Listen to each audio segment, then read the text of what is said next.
मुंगीलाल थांबव गाडी इथे. अरे काय का रस्ता अडवला सरपंचाच्या गाडीला अडवा येतो का?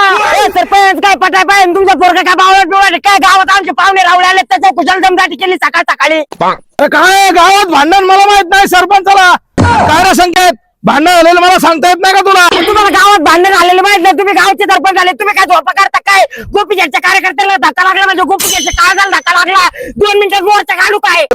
तोंड सांभाळून बोल आता तरी वाचले पुढच्या गाडी खाली घालली तोंड समोरून बोललं आतलं काय करू का सरपंच मी नाटक सांगतो अरे तिकडे हात तोलय जर हवेत उडायला लागला ना तू जरी आम्हाला गाडी खाली घालशील तुला असा काय कर सरपंचाला तुझा तुझं आपलायचं नाही.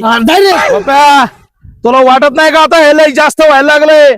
शेवटी तुला माहितीये या सरपंचाची गाठ आहे. सरपंच ते नका सांगू सरपंचाची गाठी आज बर्राचं कार सुटले आमच्या घरीच माटे आणि ना घाली डायरेक्ट डोक्यात. सरपंच गोपी शेट्टीला आता काही भेट नाही जेडपीचं इलेक्शन आलेले हे भांडणे मिटवायचे का वाढवायचे तुम्ही तुमचं ठरवा.